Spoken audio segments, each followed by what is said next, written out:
22 minutes to 5, you're on Drive on 774 ABC Melbourne. Coming up next, Yvonne Kenny.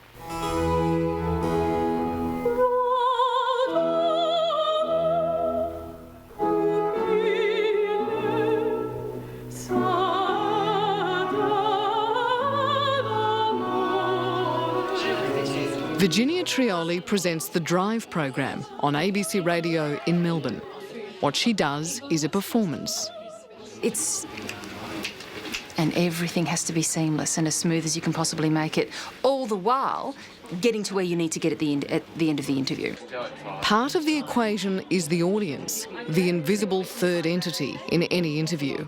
As we've already heard, their calls to the switchboard can dictate whether a journalist regards an interview as good or bad, masterful or unethical.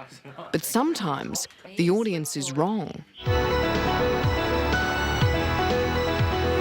Now joining us in the studio is the Defence Minister, Peter Reith. Welcome back to the Drive program. Thank you very much.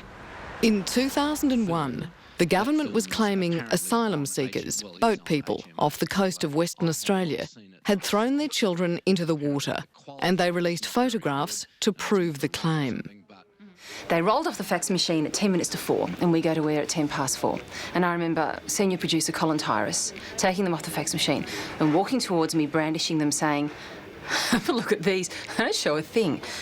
And I got them, and I think we almost laughed out loud, going, "They're just some people in the water."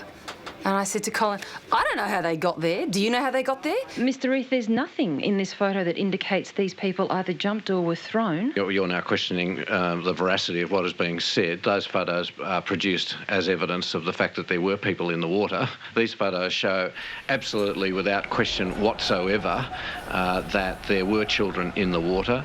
Hang on yes. a minute. Well, let me just answer one thing at a time, because people are making exaggerated and very unfair claims. But you're moving the question onto something else. The question was always, I'm just answering. No, were they thrown into water? I'm answering the question. I'm answering it fully. And he just went me, I guess. Is that a fair description? Did he go me? He was right on the front foot, and he was combative and he was aggressive, and he twisted it very neatly immediately, which was that I was then calling the Australian Navy liars. And he said, "Well, do you still doubt it? Well, do you? Well, do you?" But do you still question it? Do you? I'm a journalist. I'll question anything until I get the proof. That's my job. I've just given you the evidence. No, you've given me images. Well, and Virginia, if I can reply quite to your frankly, question if you now. don't accept that, you don't accept anything I say. He's intimidating. Peter Reith is extremely intimidating. He knows that. I mean, he wasn't called, the government's best ever attack dog for nothing. How effective was his strategy? It was presumably designed to have two effects. One, to get you to second-guess yourself or take a backward step. Secondly, to somehow indicate to the audience that these questions were unreasonable and that you were unreasonable. Yes. That was a very important part of it. And I think that secondary part of the strategy is potentially the more effective one. Getting me to look unreasonable, getting me to look strident, questioning, aggressive. Yeah, that can work. That can throw you off your game. And turning to you, Mr. Reith, this is the last hurrah when it comes to a federal election. I hope this is not my last show with you, Virginia. Others may have different views on that, Mr. Reith.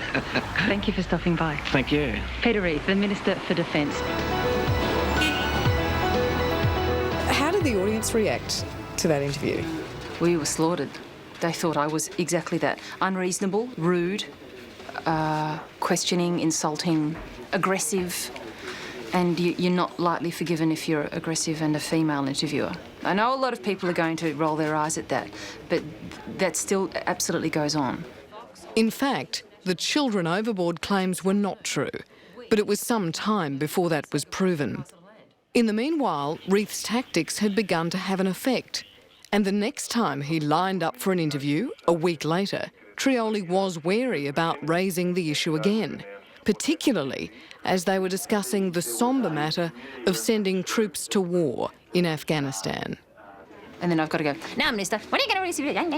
and go on the front foot about that. I hesitated about doing that, which I regret, because I think if I had have asked that question, well, who knows what he might have answered. I mean, Peter Reith is a very, very clever interviewee and a very clever person. But who knows, we may have actually uncovered the cover-up earlier. So I wonder about that.